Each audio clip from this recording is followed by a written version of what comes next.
Shopify is a roller coaster of a stock. It is up 84% year to date. It's currently sitting at $65 a share, but just back in October, it was at $23 per share. It has almost tripled since October. All-time high back in November of the previous year was 176. So guys, in November of 21, it was at 176. In October of 22, it was $24. That's a fall of what, 85%? Something crazy like that, maybe even more than that. So guys, in this video, we're gonna go over some high-level metrics of Shopify. We're gonna go over our 8-pillar process, some bull and bear cases from our community. Our community members are providing bull and bear cases for us, and the community member with the best comment, the one we like the most, we're gonna give them an Everything Money piece of merch, and we're gonna go over some analyst estimates, and of course, we're gonna finish it off with what most people want, which is what's the price to pay for Shopify today? Now, Shopify loves losing money, but they generate cash flow. But on a net income, they lose money. So this is interesting, Mo. They lost $2 billion in the last 12 months, but they've generated $125 million in free cash flow. In the last 5 years, they've averaged $146 million in free cash flow per year, but their net income has averaged minus 300. How can that be? Well, my guess is that the money they're investing in the software is getting depreciated over X amount of time. So early on, it was hitting their cash flow, but now it's hitting their net income because they're depreciating over multiple years. That could be the case, or it could be write-offs. Let's go check it out. I want to sit there and see if there's anything indicative immediately. Boy, look at this revenue growth, Mo. Yeah, it's really big. 10 years ago, they did $42 million in revenue. Now they do $6.3 billion. Wowzer. Oh, they had a $1.35 billion special income charge right here. Their cash flow's all over the place. Is it? Yeah. Oh, boy. I mean, it's like, I get that there was COVID in there, but how do you decide where that's going to stabilize? In 2015, they had 530 million shares outstanding. Yeah, today they now have 1.3 billion. Yeah, that's crazy. Now, it's slowed down. If you can see in the last 3 years, the growth of their shares outstanding has slowed down. But boy, guys, that is not good. They're diluting the heck out of their owners. That's the silent killer in investing. So in this video, guys, we're going to go over beginner kind of ideas, more advanced ones, and everything in between. If some of this sounds confusing to you, it's okay. It's confusing to everyone when it starts. Just watch more videos. I will try to explain it. So as an example, when they're diluting investors, this is what they're doing. Let's say a company has 10 shares, you own 1. That's 10% of the business. If they add 5 more shares, you still own 1 share, but now you're splitting everything by 15 shares. So you went from 10% ownership to like 6.5% ownership. That's what they're doing here, but even worse. They had 10 shares in 2015, and now they have 24 shares or something. So you went from 10% owner to 4% owner, completely getting diluted. That sucks. Let's see what other metrics there are. Did you look at their net income yet? I did. Like on a annual basis? Yeah, they only had 1 year of profit, and that was COVID. Yeah. Well, look at this though. Here's a big positive. The market cap is $84 billion. Enterprise value. Enterprise value is $81 billion. Yeah. So what's the difference here, guys? This means they have more cash on hand than debt. The $84 billion market cap means if you wanted to buy every share outstanding in the company on the market, you'd pay $84 billion. If you wanted the company with no cash and no debt, you'd pay $81.38. It's very rare to find, like Palantir is another company that has enterprise value lower than market cap. Most vast majority of companies, they have more debt on hand than the cash on hand. So, okay. Return on invested capital is poop. Look at their 10-year chart, though. There's not a lot of good stuff here. What was that? There's not a lot of good stuff here. Let's check out the 8 pillars. Oh, boy. I know. So if you're part of our community, which is the largest value investing community on YouTube, you can modify your pillars to up to 12 pillars and 4 quadrillion different variations. I was doing this as a tester on 3 years PE, less than 30. It is a check, but it's not really a check because it's negative, so that's funny. But the only checks we have here, revenue growth has increased, cash flow has increased. That's it. They're losing more money. They're diluting the heck out of people. They have a lot of debt. It's just a mess. It is a mess. The one good thing they have going for them, they're the biggest name in U.S. e-commerce. Like if you look at their market share, they have 28% of the market share. WooCommerce, Wix, Squarespace are far behind them. So that's good, but at some point you need to deliver profit. And it can't just be a one-time global pandemic that gets you that profit. Exactly. Now they probably used it as and by the way, their usage, you can tell from their revenue, has increased amazingly since COVID. Yeah. So COVID, the 2.08 billion through June of the COVID year. So that included a quarter of COVID, because COVID basically, the shutdown started end of March, end of March. And look at their revenue, it's just gone up from there. And consistently. Obviously the pace is slow. Let's see it from a quarter to quarter basis. So this last quarter, they did 1.7 billion in revenue. The previous quarter was 1.3. It's a pretty big jump.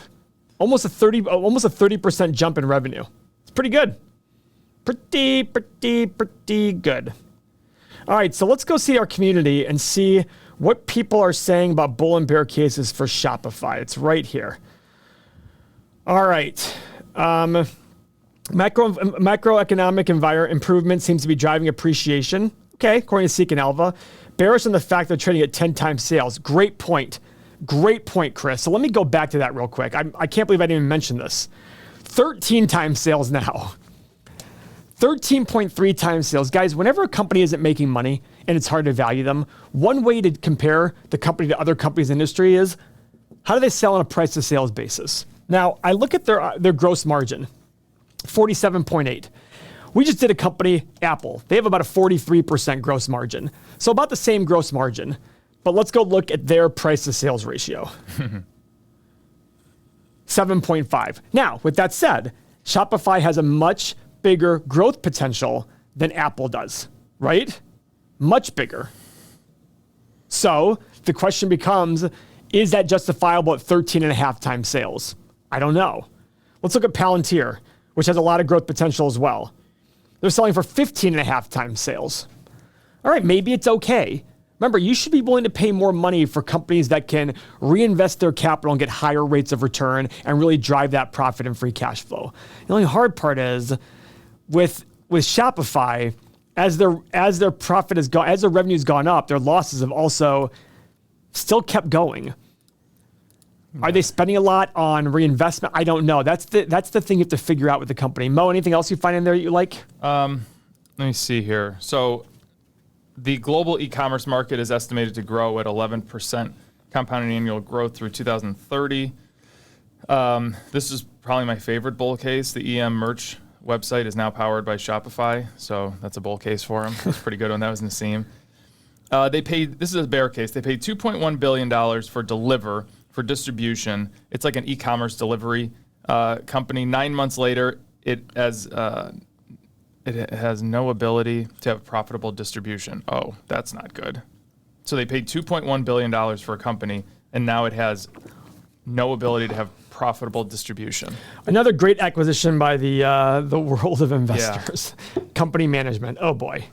The Amazon partnership, though seen as positive, is likely to benefit Amazon far more than Shopify, as Shopify has to have third-party distributor, while Amazon simply wants access to smaller business segment and social media branded companies, Mr. Beast, Logan Paul, etc. Logan Paul.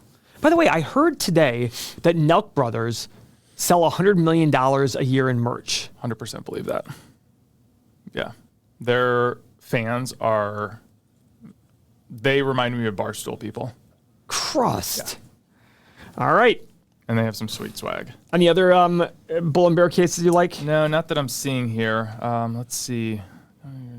Pretty much everyone is just saying they're expensive. We actually have somebody in here that says, I own it, but not at these prices. Everyone I know that uses it loves it. That is true. Everybody I know who uses it does love it.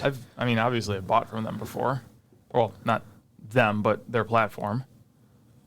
And we use it for everything money, like you said. Yeah. And it's been very easy, right, Tim? Very easy. Thumbs up from Tim. Yeah. Very quick thumbs up. So, by the way, if you want to buy any of our merch, everythingmoney.store, you can check out our merch. Everything on there is limited to supply. We don't bring in like 100 or 200 units of it. We bring a set amount. Once it sells out, it's gone. So check that out. Nothing else, Mo? No.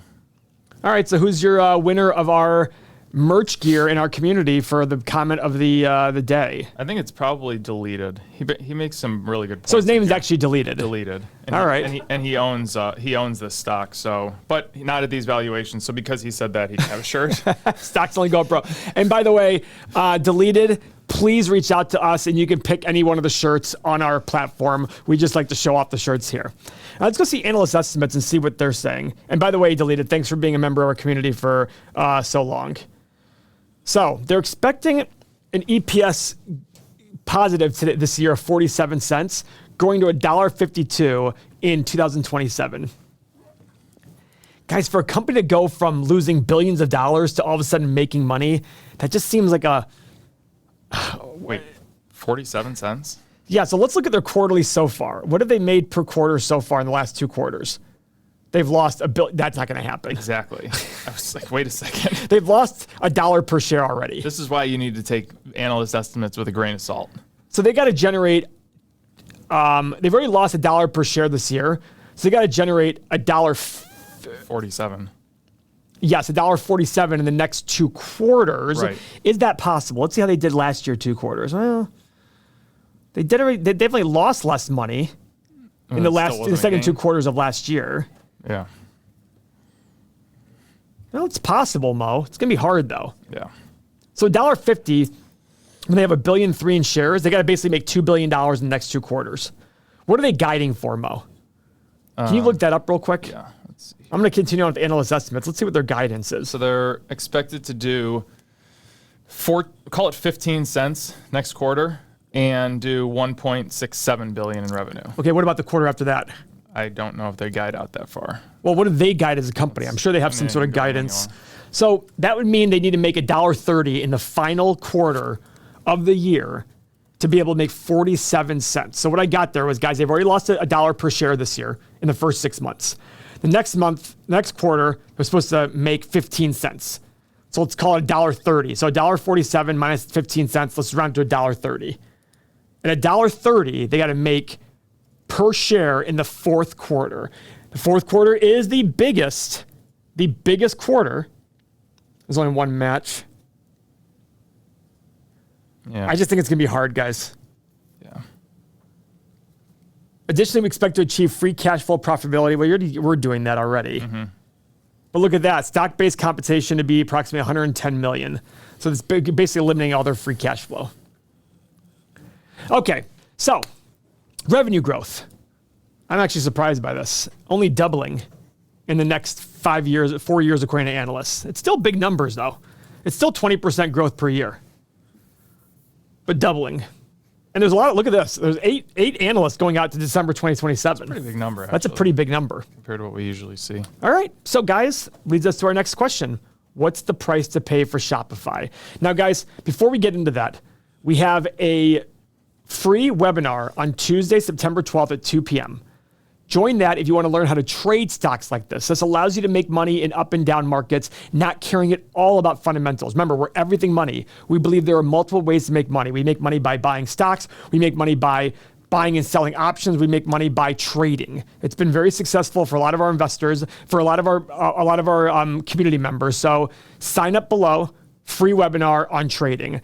When was the last time I did Shopify? When was the last time you did Shopify? Mine was Mo? April 10th. Mine was July 10th. I actually just changed a couple of things. All right, so on July 10th, I did a 10-year analysis. And my revenue growth assumptions for low, middle, and high were 12, 18, and 24. What'd you do? 15, 20, and 25. Okay. I actually wanted to go down on mine. I actually wanted to go 10, 15, 20 on mine. Because the analysts are expecting 20% over the next 4 years. So I'm going to go a little more conservative. Okay. Now, profit margin. We have 0 profit margin to deal with. Yeah. So it's about estimating this. What'd you do in estimation? I did 10, 20, 30. I did 10, 16, and 22. Okay. Free cash flow, I did the exact same thing. Yeah, I did 10, 20, 30. What about PE? Now remember, PE is what PE do you think it'll sell for at the end of 10 years? The market average over long periods of time is 15 or 16, but you should be willing to pay more if there's a big moat and if there's a lot of growth potential. I don't think there's a big moat here. No, not really. But there is potential out of growth, and but it's at the end of 10 years. Is all that growth going to be dissipated by then? I don't know. I put 16, 19, and 22. I did 17, 20, and 23. Okay, I did the same thing for price to free cash flow. Yeah, 17, 20, 23. Now our final input. What is our desired annual return? Guys, you can get 9 or 10% from investing in a long-term ETF. With riskier companies, a lot more uncertainty and a lot of dilution, you really got to get a big return on your money. So the higher your assumptions you make, the more return you need. That is your margin of safety. I put in low side 13, middle 16, high side 19. This is the highest I've ever gone. What'd you do? 20, 25, and 30. See, I don't blame you for that though, Mo. Yeah, I don't think. Because I think there's a lot of risk with Shopify. If you told me in 7 to 10 years that Shopify didn't exist anymore, I would not be surprised. Yeah, I wouldn't be like, oh my God, what happened to the world? I'd be like, okay, they just hit a bump. I mean, I'm listening to a book right now where he talks about Vonage and how it was growing 20, 30% a year, and then suddenly there wasn't anything making it different. Right. What was that, Tim? I remember Vonage. Yeah, Vonage. But they got sold to somebody for pennies on the, well, no. I think they ended up being sold for higher than the IPO price, but the analyzed rate of return, if you bought the IPO, you had to watch it drop 95% and then rebound, and you still only made 1.5% a year. Wow. Yeah, but that's the thing. Is there anything in Shopify that's anything different than like a voice over IP? No. I don't think so either. No. So guys, I'm gonna hit the analyze button. I want you to stay with us for 1 or 2 minutes longer. I'm gonna go through my results, and then Mo's gonna go through his results, and we're gonna explain the numbers. It's literally 1 or 2 minutes more. Stick with me. Hit the analyze button. Okay, I've got a low price of 10, a high price of 36, a middle price of 20. If you bought at today's price of $65.80, you'd lose about 9% per year based on the lowest assumptions. Middle assumptions, you'd make about 1.6%. Highest assumptions, about 11%. Mo, what'd you get? I got $6.45 on the low, $24 on the high, and about $15 in the middle. But remember, my desired annual returns were significantly higher. Significantly higher. So, guys, this is Shopify. I think there's a lot of risk. I'm going to avoid it. I would rather wait till it's a stable business that's much bigger that I can value much easier. Thank you very much for your time.